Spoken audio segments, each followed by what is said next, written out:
So you're telling me then that sometimes when you do too much, like you said, you go in the garden for too long and sometimes everything goes tight and... Yeah, absolutely. And you're worried that you're doing some damage? Yeah, you wake up in the morning, can't move, and I think I've set myself back by doing too much. Okay. I'm not worried that you're doing damage there. I think it's good that you're doing things, but maybe we need to do less of the no pain, no gain, and maybe more of the sort of to it, not through it. Okay. Does that make sense? Yeah. Active to that point where you're okay. All right. Yeah. So you've got kids? Yeah, they're grown up now, but I have a couple of young grandchildren now. Grandchildren. Okay, so let's think about this then. I want you to imagine this scenario. Grandson, granddaughter? One of each. One of each. How old's your grandson? He's 6 now. Okay, perfect. So imagine, a bit like young lads often do, you're walking along the pavement and your grandson goes and runs for the road as fast as he can. There's big lorries, there's buses, there's cars. What do you as a grandparent do in that situation? Well, I'd probably scream at him, but I'd run after him as well. So you scream and run and... Try and grab hold of him, pull him back. Grab hold of him, yeah, okay. So you do this. Yeah. Okay, so I think what we've got to think is why do you, I'm going to play devil's advocate now. Why would you stop your grandson in that situation? Because he might run in the road, might get run over. He might, okay, but he might not. He might get to the edge of the curb and go, oh, that looks horrible, I'm not going to go any further. You can't take that risk. Yeah, would you be prepared to take that risk? No, of course you wouldn't. And this is how your nervous system behaves. Your nervous system is like the grandparent. It's the protector, it's the guardian, and it's watching everything that you're doing.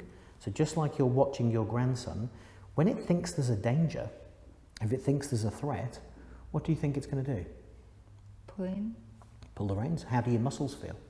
Yeah, I see. Tight. Tight, stiff. Yeah. Okay. So that pain that you're getting is not damage or harm, but it is a reaction. It's a protective response, just like you would protect your grandson. Okay. Does that make sense? Yes, it does. That makes perfect sense, yes. Okay. What's important is you're going to leave here today and you're going to go home and somebody else is going to say, what did they talk to you about? Could you replay that back to me? Could you show me that you've understood what we've just gone through? If I'm your son and I say, oh, how was that physio today? What did they teach you? What did they talk to you about? That sometimes it's your body's way of trying to protect you that it creates the pain. That it's not necessarily any harm that's been done, but it's just a reaction to try and protect you, just like, you know, using the analogy of the child running into the street. Your body's doing the same to you. It's trying to pull you back. Perfect. So just like with your grandson, if your grandson gradually, do you still run after him all the time now, or are you more confident about it? To be honest, he's older now, but when he was a toddler, he used to run off all the time.